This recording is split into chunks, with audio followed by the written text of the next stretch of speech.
Now this is used by many companies. For example, a couple of weeks ago I was on a flight by Frontier Airlines, and to my surprise, you could get DirecTV with me. I was happy to watch a movie on the plane. They communicating with these geostationary satellites to receive programming.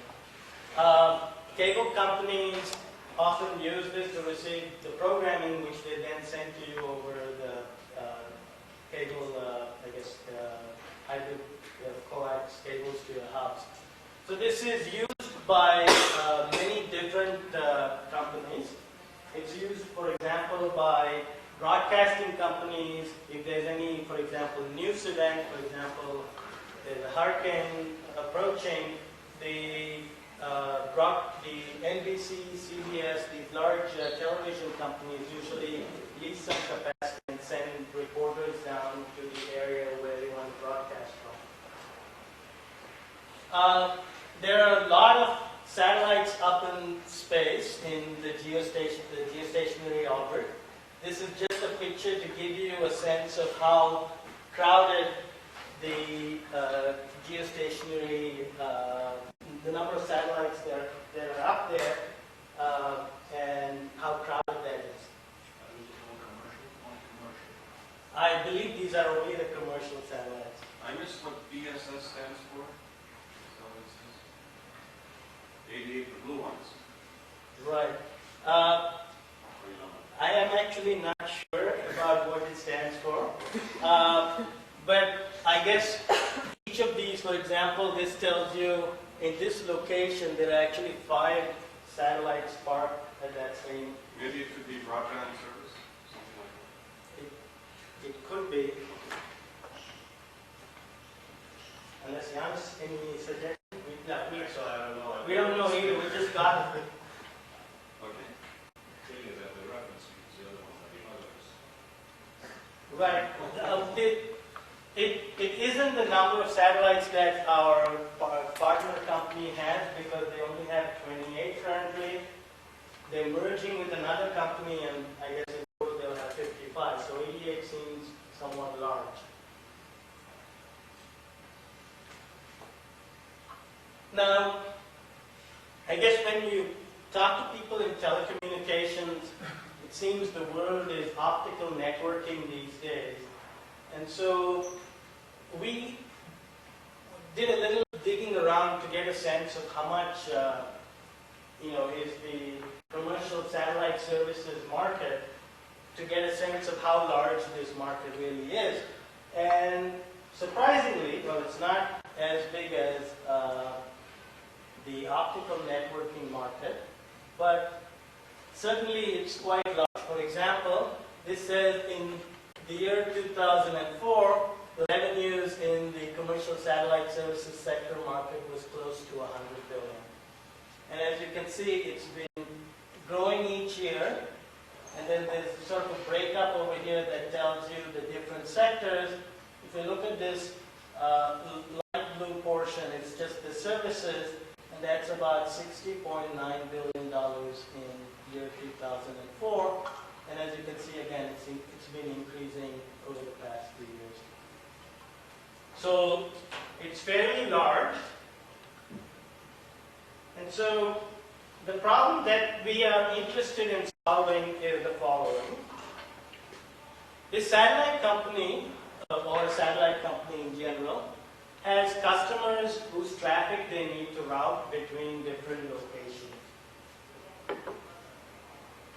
So for example, I might have traffic to send from North America to Europe. And let's say the amount I need to send is a specific amount. For example, it's a channel of 36 megahertz. It might change from year to year. So 1 year I might want to send 44 megahertz of traffic. The next year I might want to increase the amount of traffic.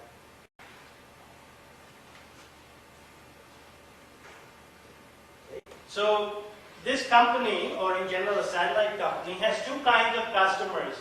Some customers are customers who show up and say, I need capacity tomorrow for 5 hours. Okay, we're not dealing with those kind of customers. We're dealing with customers who are leasing capacity for multiple years and can give the satellite company a reasonable picture of what their capacity needs are over the next few years. Now, So they pay for that capacity on a regular basis? right. And So, if they don't use it sometime, then I guess somebody else can use it and the company can get paid double. no, so they use it all the time. So they might use it to route internet traffic. It's dedicated capacity and they're using it all the time. Okay. Now, there's an interesting problem that we don't address here but we talk to them about. In terms of managing the capacity on the satellite, how much do you apportion to these people who are willing to pay for multiple years versus those who show up and say, I need capacity tomorrow, because the ones who show up saying, I need capacity tomorrow, are the ones who are paying a premium price. So it's what we call in the OR literature revenue management problem. And we've started talking to them about that particular problem. But here we're only dealing with sort of the long-term planning where you have the contracts in place and you know these are the customers who have to be routed over the next few years. So the satellite provider has geostationary satellites at a given longitude, and just to refresh memory in terms of how you communicate with a satellite has different, based on where it's located, it can see different portions of the Earth.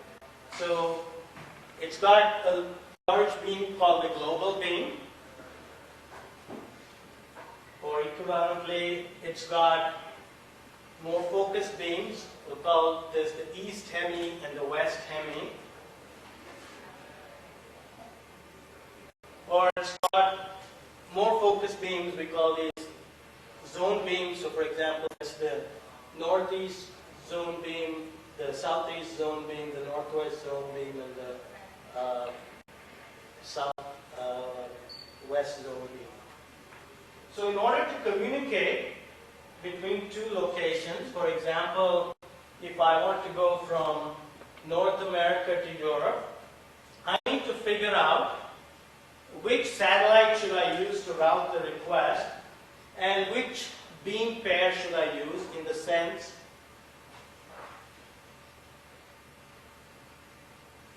if I'm going from North America to Europe, I need to figure out which satellite to use and which beam, up beam to use to go up to the satellite.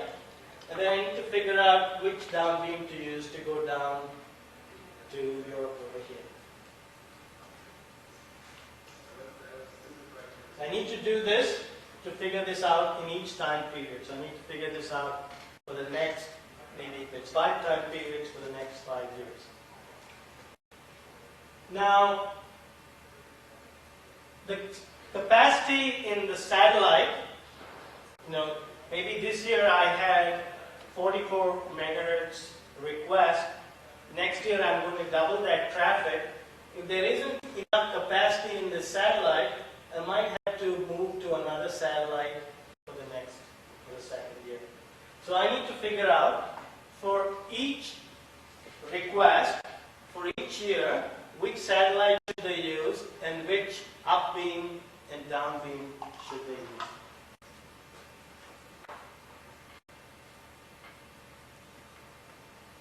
So again, it's just to illustrate that it could change from time period to time period, the satellite that you use. Also, the satellite configuration is very dynamic. It's not out of question for the satellite provider to actually move satellites that they have from one location to another. So what I have to do is figure out how do I route this traffic from a customer's origin to the destination. There's some capacity up in the satellite in terms of how much traffic can be routed through the various transport transponders.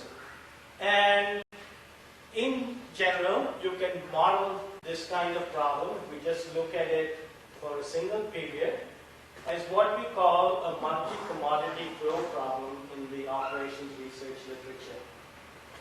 So this is, in some sense, very much like a multi-commodity flow problem. But now I'll explain to you or argue to you why this is kind of different from routing in a terrestrial context like fiber optic networks, or how this is different from the standard multi-commodity flow problem.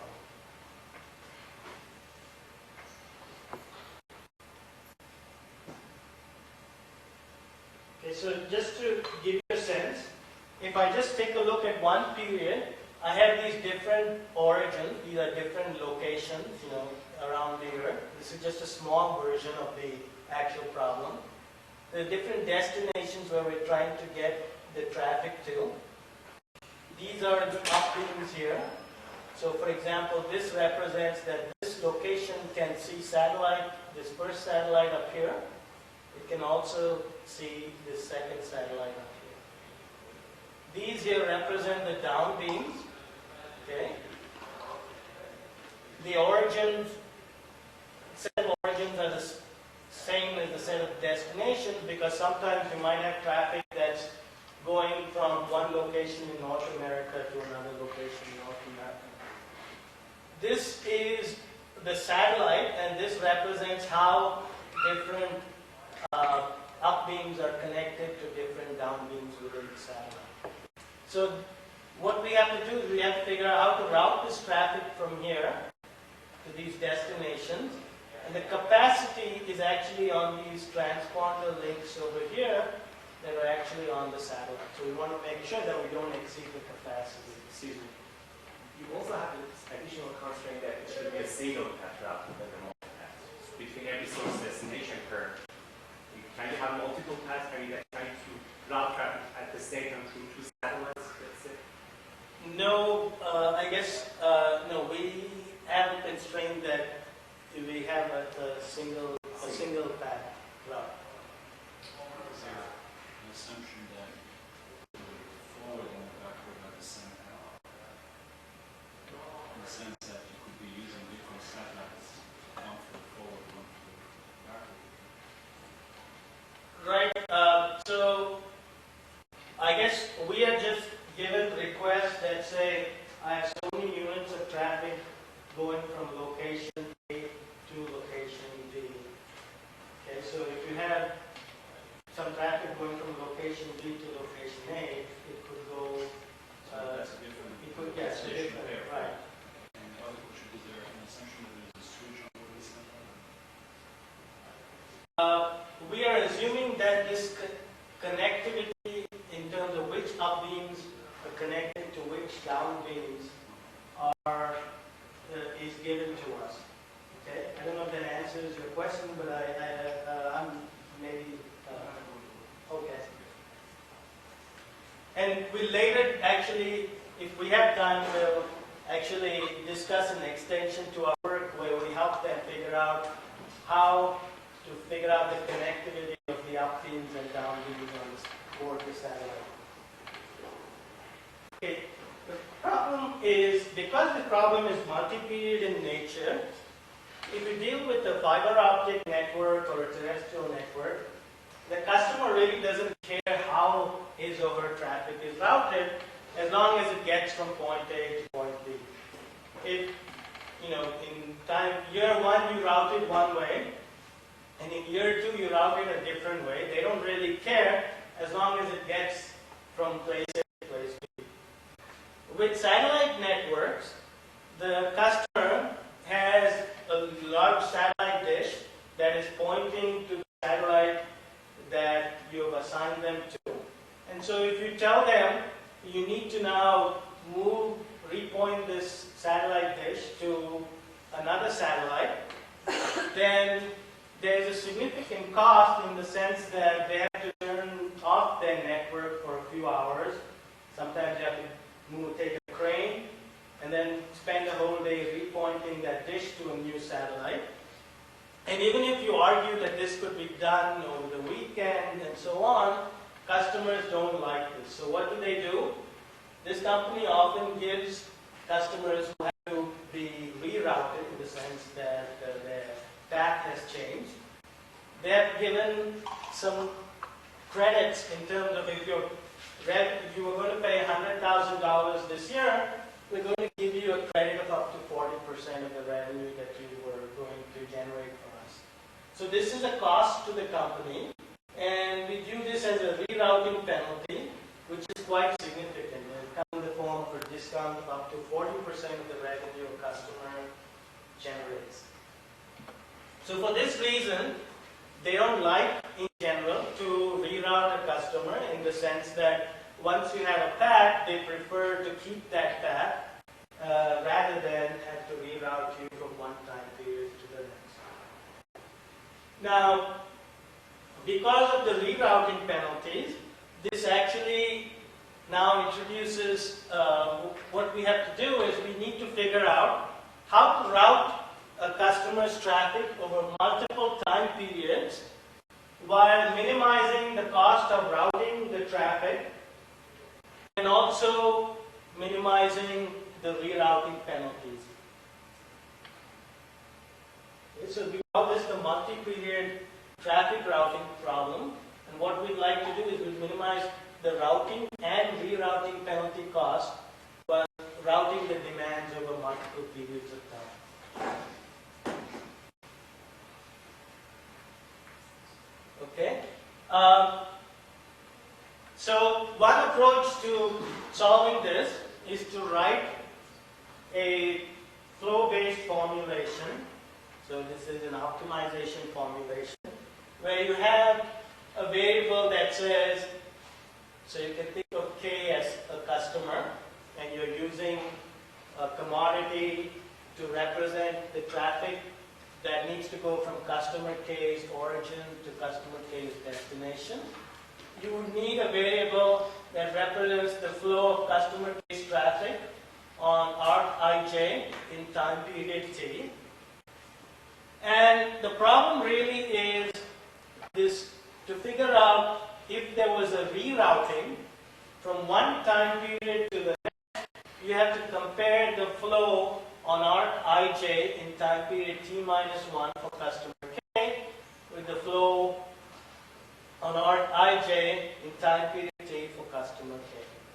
So this introduces a very large number of variables, but it also introduces this nasty constraint with this absolute value that you need to figure out from one time period to the next, was there a rerouting or was there not a rerouting? Because you want to minimize this rerouting cost.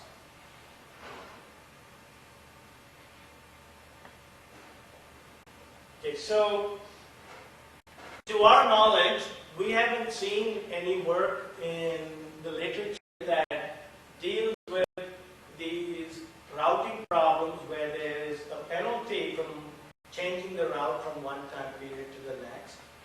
And so what I would like to describe to you is our solution approach to this problem.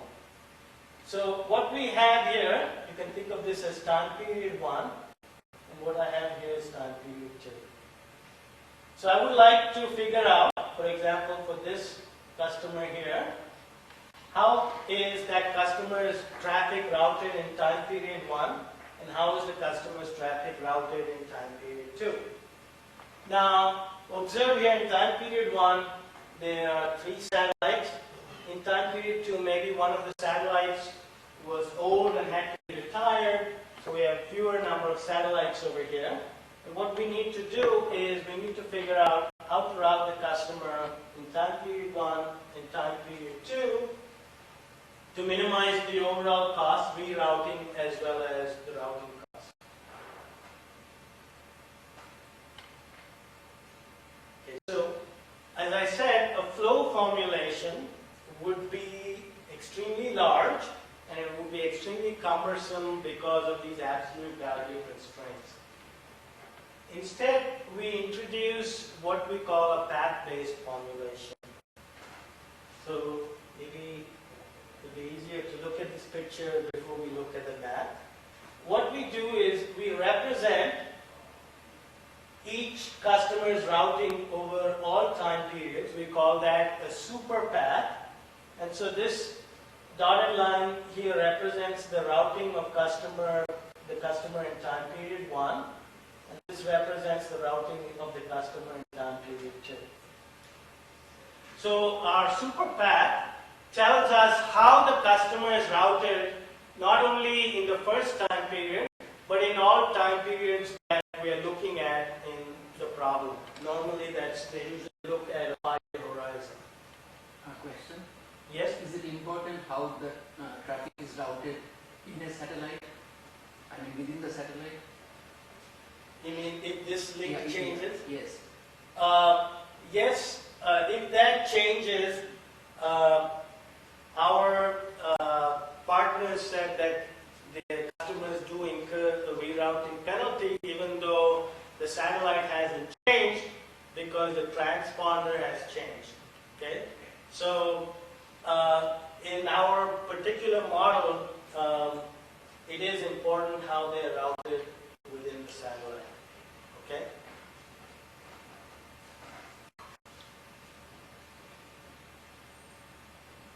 Okay, so what we do is for each customer, so a customer is represented by K, let capital P K be all of the possible paths, super paths of the customer. Okay? So very quickly you'll say, well, that's going to be a very huge number. So for example,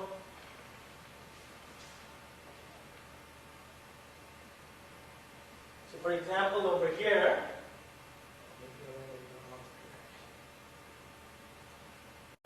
I could, to go from this origin to this destination, I could either go this way, the first time period, the second time period, or I could go this way, or I could use one path in the first time period and another path in the second time period. So very quickly, you can see that there are 25 satellites up in space, and there are multiple satellites that an origin and a destination can see, and there are multiple time periods. The number of possible super paths, which represent the routing of a customer in each and every time period, can blow up very rapidly. Okay, so we'll deal with that in a moment. But what this says is, among all of the super paths for a particular customer, this is a binary variable, choose one. Okay? This is the binary variable. Among all the paths, super paths that you can choose for a customer, choose one. So this tells me which super path you chose, which tells me the routing over all time periods. And this says, for the transponders on the satellite, so that's what this represents, make sure that the traffic sent on that transponder doesn't exceed the capacity of the transponder. So this says that Dijk is the demand of customer K. Okay? This represents the 0-1 variable telling me whether a particular path was selected for customer K. And then this just tells me whether that arc or that transponder is on that path for customer K. So if I do this summation here on the left-hand side, this tells me the total traffic being sent on a particular transponder, and I need to make sure that's less than the capacity of that transponder. So, Could you explain what is Dijk? okay, Dijk, okay, the only thing that's a variable on the left-hand side is xpk. So Dijk, in fact, you can take out this subscript ij. It just tells me the demand of customer K in each time period. So Dijk would be 44 megahertz, let's say, in time period 1 for customer 1. And then if the traffic is 88 megahertz in the second time period, for customer 1, then Dij1 will be 88 in the second time period. So K, each parameter represents the period time period. Okay, so this is customer. This is customer K, and what is Ij is the arc. Okay, what's time? and if you know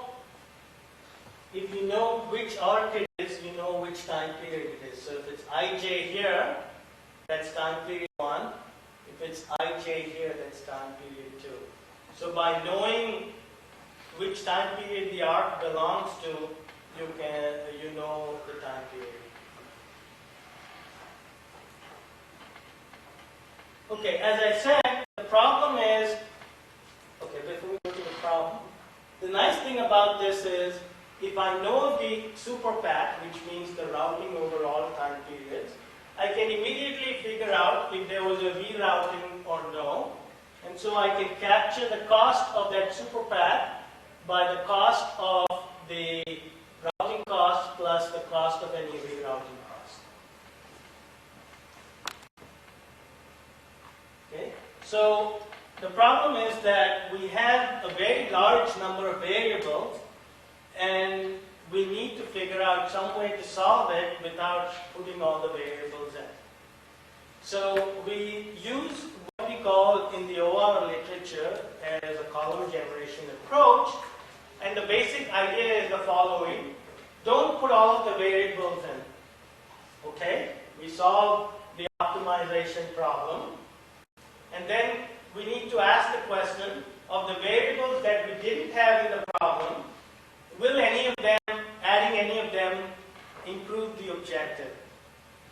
We can find this out by finding out the reduced cost of the variables that we don't have in the problem. And so we call this the pricing problem. What we need to figure out is, among all the variables that are not in the optimization model, which one has the smallest, what we call reduced cost. So if we didn't have the rerouting penalties, this has been a well-studied problem in the OR literature. The rerouting penalties actually add quite a few wrinkles to the problem. So if we didn't have the rerouting penalties, then this reduced cost corresponds to the cost of the arc plus pi ij, which is the dual variable to the capacity constraint, times the demand times this delta ijp, minus the dual variable of this path constraint, which says you just choose one of the possible paths. So normally, if you didn't have the rerouting penalties, what you do is you take the graph with the arc cost, and then you add this dual cost variable to the cost of the arc. You find the shortest path from the customer's origin to the destination. You multiply that by his forward demand.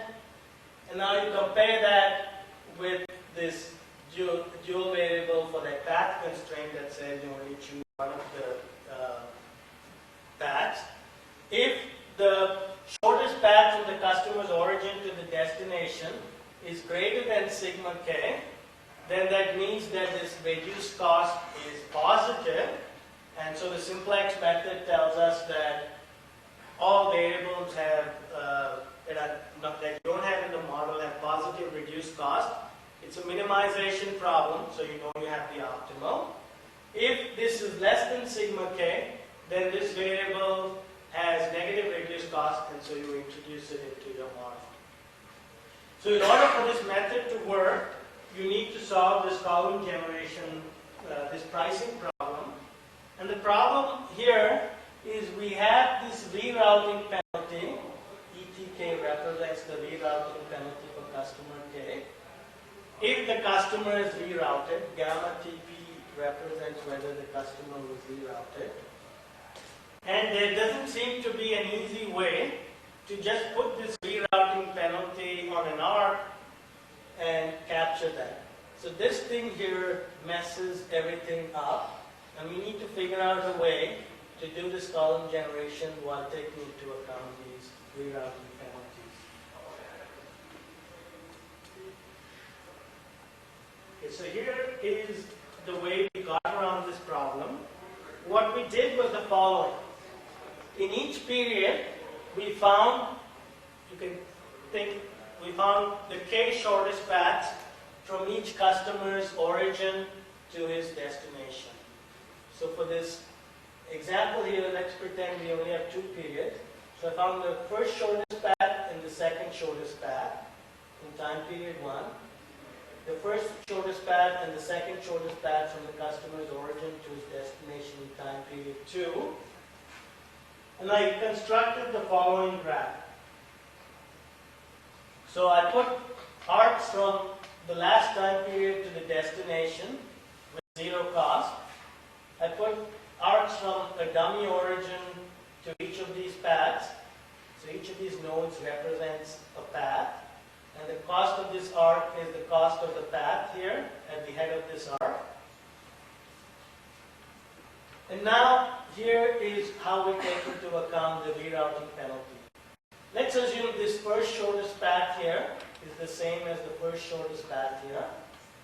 The second shortest path here is the same as the second shortest path here.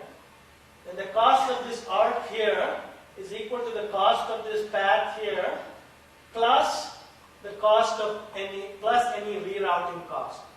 So on this first top arc here and this top arc here, the bottom arc here, is just the cost of the path represented by these nodes. There's no rerouting penalty. But for these diagonal arcs here, it's the cost of this path plus the rerouting, because this path is different from this path. So if you observe, suppose I had all the paths in each time period, then a path from the dummy origin to the dummy destination gives me a super path. It tells me the routing in each time period, and it takes into account all of the rerouting costs. So what I need to do is to find the shortest path from this dummy origin to this dummy destination for each customer in order to find out the shortest path, super path, which takes into account the rerouting penalties. Now, the only question you might ask is the following. If you do this, aren't you going to put a lot of paths in each time period? How do you know how many paths you need in each time period? If you don't know and you want to put all the paths in, that could be an exponential number. Okay? So we have several theorems in our paper, and I'll just explain to you the simple results. This says that in each time period, if you make sure that the cost of the nth path, so you're generating the first shortest path, the second, the third, the fourth, the fifth, the sixth, okay, and you want to know how many to generate. So this says generate as many paths until you know the cost of the nth shortest path minus the cost of the shortest path in that time period is strictly greater than 2 times the rerouting penalty. If you do this in each time period, and then you solve this shortest path problem from this origin to this destination, you're guaranteed to have found the minimum cost super path, or minimum reduced cost super path. So you know that if you find that and you compare that with that dual variable sigma k, if it's greater, then you've solved the problem. If it's smaller, then you need to add the super path to one model. Okay? Now, you might say, well, that's a lot of paths, so we have another theorem that helps us reduce the number of paths further. This says, instead, find as many paths such that the cost of the nth shortest path minus the cost of the shortest path is strictly greater than the rerouting penalty instead of 2 times. That means you generate fewer paths in each time period. But what you need to do to look at time periods before, time periods after, and if there's any path in these time periods that is not the same as these end paths, then you need to include them down here as well. Okay, so let's take a look at, how useful our work was, and in terms of computations, what we were able to do and why they were better than perhaps simply throwing this problem at some kind of optimization, throwing this problem without using our technique. So the technique we use is called column generation. But when you do this for integer programming, we call this branch and price. So the idea is that when you solve integer programming problems, you use a technique called branch and bound. And what we're doing is we're using this column generation technique at each node of the branch and bound tree to solve the linear programming relaxation. We use the word cut because we also add additional constraints at each node of the branch and bound tree. So we implemented this using a commercial package called Cplex, and they have a special library that they provide for research purposes that allows you to do this column generation called Maestro. We used a set of cuts or constraints that we added to the problem that were called lifted cover inequalities. And because the satellite company didn't want us to use their real data on our publications, we had to generate test problems that so we have some problems with 3 time periods, 2 satellites. Each problem has about 100 nodes and 280 arcs. There are 50 customers, and then in each time period we add 5 new customers, and for each of the existing customers there's a 90% probability that they'll actually be there for the next time period. So this is how we generated our demand. And what I have here are some results, which let me explain to you what this is. So branch and price and cut is our technique. Period by period is the following situation. You can think of this company or the provider as, instead of taking a long-range view, instead solves this problem on a yearly basis. So for this year, I'll solve a multi-commodity flow problem and figure out how to route the traffic.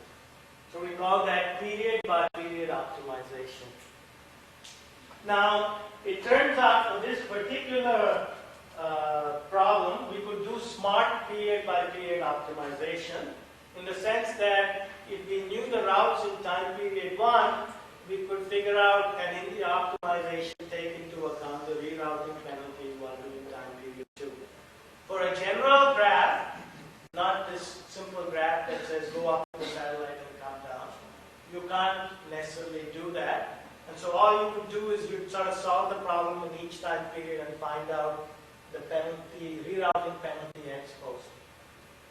So what this says is, if you did period by period optimization, you would spend, for example, $105 million. This you can think of as $99 million. So this gave evidence that this branch and price and cut can do significantly better than period by period optimization. This information here says this is the gap between our solution provided by the branch and price and cut and the lower bound provided by the LP.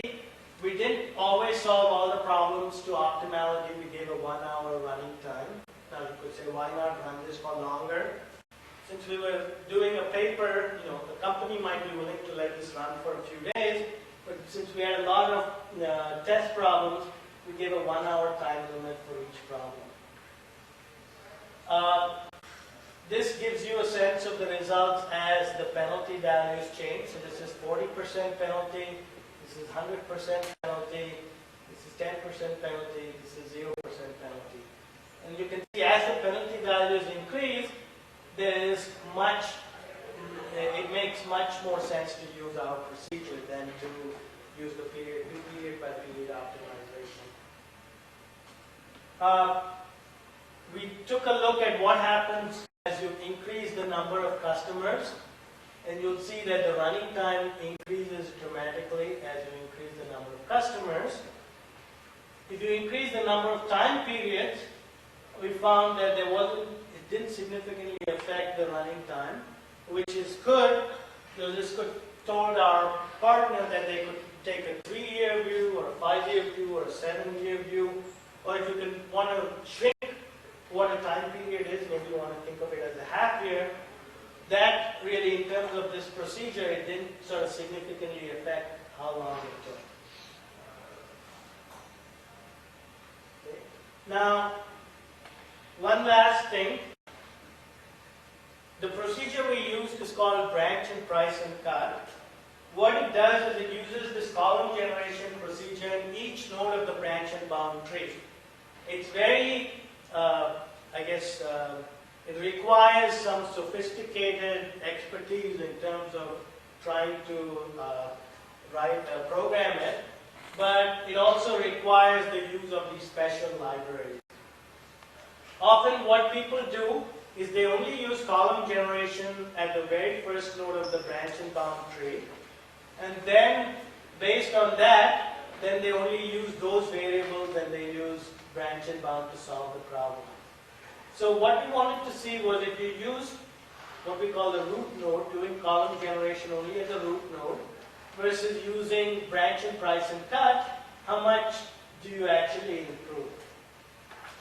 And to make a long story short, it seems that there is some value in actually doing this column generation in every node of the branch and bound tree. You actually find answers that are better than doing column generation at the root node. Somewhat better, but perhaps not always dramatically better. Now this was actually useful because the code that we used, we said this was a special library called Maestro. It turns out that it's only available for research purposes, and iLog was not willing to sell that package to that company, so that company actually ended up using the work that we did, but they only used this root node procedure. In practice, what's being used is this. This is actually what you can get if you actually use our procedure to its limit, doing column generation at every node of the branch and bound tree. Okay, now these were all toy problems in the sense that they were generated from looking at satellite network data. We also used this procedure for a real network with approximately 30 satellites and 1,500 service requests over 5 time periods.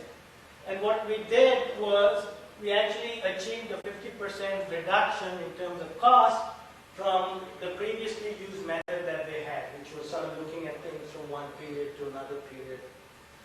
So given the revenues that there are in this industry, this means that there's a potential to save hundreds of millions of dollars in potential cost savings by avoiding these reroutings by sort of taking a long-term view.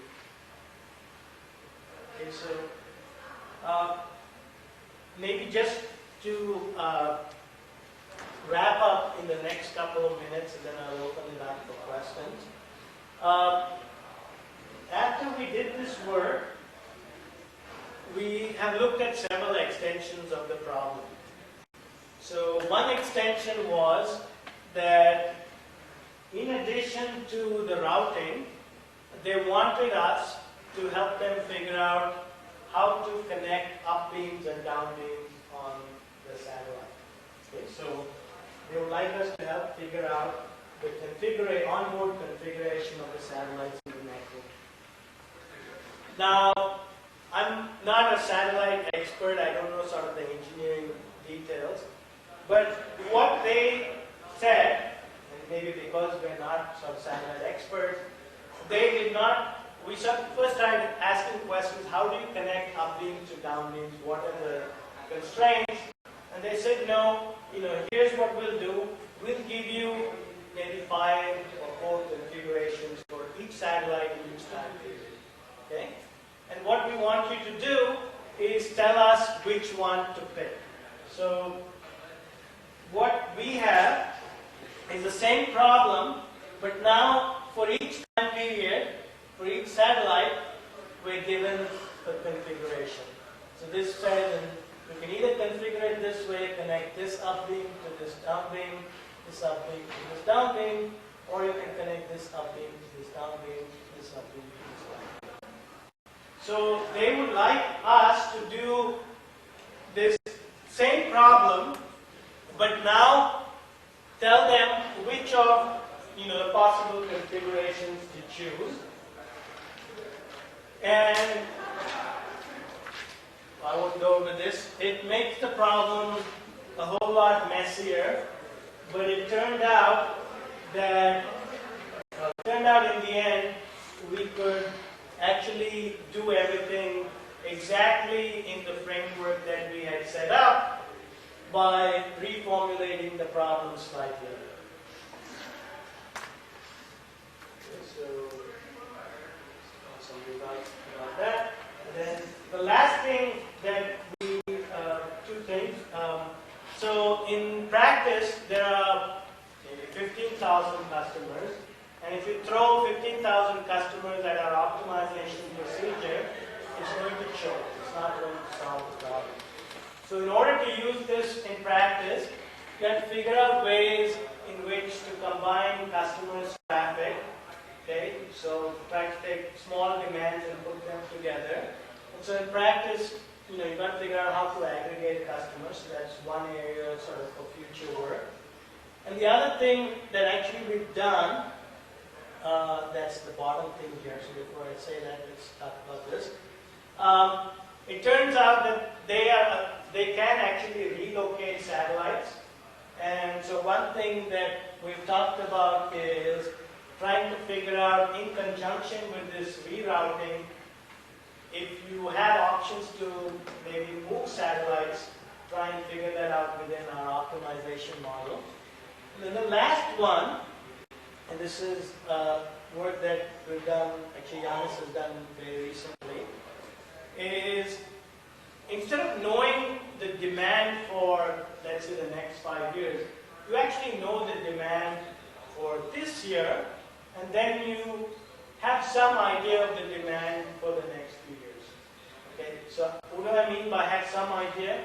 So you know the demand for sure for year 1, and for year 2, you know that, let's say, there are 3 possibilities. The market is fair, the market is good, the market is weak. And for each of these 3 scenarios, you have some sense of what the customer's demand is. So what you'd like to do is you'd like to figure out how should I route the customer in this time period, given that I don't know exactly what the demand will be in future time periods, to minimize the expected rerouting cost, routing and rerouting costs. And it turns out to be, if you use the typical stochastic programming approaches, it's actually a big mess and impossible to solve. It turns out that the column generation, branch and price and cut approach actually provides a nice way to solve that problem. So with that, I'll stop and open it up for any questions. Let's first thank the speaker.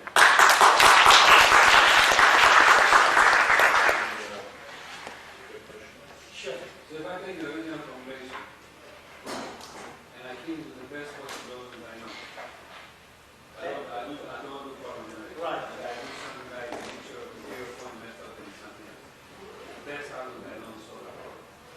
So they get. So if I do, on a general graph, if I try to write, It's not another example. it's not a general graph. Right. So I can suppose this definitely be done on this. Be done. No, we haven't. The problem, the formulation blows up very rapidly. If you don't exploit, we haven't exploited this special structure, then on a general graph, Cplex actually chokes on the problem. I would like to use this from simplex as an interior point. We tried to use interior point method. Because they're there. Right. No, we haven't specifically told Cplex to use interior point method. But my sense is, or at least our experience is, since this is an integer programming problem, our sense is that sort of using simplex actually works faster than the interior point methods. And that's our experience. No, look at the paper, not at the right. No, but I think different people have different experiences and it depends on the problem. I mean, there are some very recent results explaining why, if you take a look at the simplex, there's actually a paper that came out in January. It's a very recent result that shows that the simplex finally is approved. That says the simplex method, if you take sort of a randomized view of it, it has polynomial time running, polynomial time. Because you're not doing that thing, not doing that on mine. No, I'm not doing that, but I'm saying that the simplex works very well in practice, and our experience is that simplex is the way to go compared to interior point methods. But here's the connection, and another paper, that if you do simplex randomized, okay, you're actually not doing simplex for integer programming, you're actually a program that comes very close to what actually you do with interior point methods for linear programming. And it's very strong connection there. The other question I have is, what about multiple knapsack program? In terms of aggregation, Or not everything, because I can think of in the path formulation that the knapsack programs are assigning a path or an arc to the demand. okay, So, and there are very good heuristics for multiple knapsacks. Right, Is so that, is that viable here or not? well, the issue is, if we want to do heuristics, in this particular case, we were interested in trying to find the optimal solution, or if we didn't, provide a solution as well as a lower bound. If I go with a heuristic approach, it doesn't tell me, how far I am from the best answer. It doesn't give me a lower bound. But here I give you both. If you try it and it looks to be very good, then it's actually better. I mean, we solved most of these problems, many of them to optimality, the smaller ones. So the other problem is, How far you go with the big one? how far do we go with the big one? In terms of, because you said you give it a finite time. Right. Can you say anything about if you want to take the real route, which is big, Right. and how far you can My sense is that we were probably within 5%, but since Yannis actually We're ran actually it, less than 5%. We let it run for a few hours, 3-4 hours, the actual problem on the 30 satellite network. And I think the final gap was somewhere 4%, something like that. So, and the gap was this million or five? no, No, it's it's the the actual gap. It's the actual. So you run the optimal and no, the branching price and cut procedure, it stores or you save every integer feasible answer. right. And simultaneously, as you're solving it, it gives you a lower bound to the optimal solution. So you don't have to find the optimal. It's a gap between your best feasible. Yeah, that's what we mean by the gap. And, on about 4 hours on, PC that we have, so this is not any fancy supercomputer or anything. We, as you said, it was within about 4%. So in reality, that solution could have been the optimal, right? It's just that we cannot absolutely with certainty say that it's the optimal. We can just say that we're within 4% of optimality, but the actual integer feasible solution that we found could have actually been the optimal, right? Yeah. Yes. So in the last part, you talked about that uncertainty. You introduced the uncertainty. Right. And you said that, are you trying to maximize the expected revenue or minimize the expected cost, or you're maximum possible cost when you have the uncertainty, because that's the other. Right, so in this particular case, so that's called minimizing the maximum regret. So we took the approach of minimizing the expected cost. So you want to figure out the routing, so let's say for this time period, so that in an expected sense, no matter, given what are the things that could happen in the future, you're minimizing the expected rerouting costs in the future. So then you're assuming that you know the probability of transition from one state to another state. Right, we are assuming that we know the probabilities of these different scenarios for future years, and which is not unreasonable. And we're trying to say, given our probabilistic knowledge of or view of this future, how do we route our traffic so that in expectation we would reduce the rerouting cost, minimize the rerouting. You know, how many wagons you know already for the future?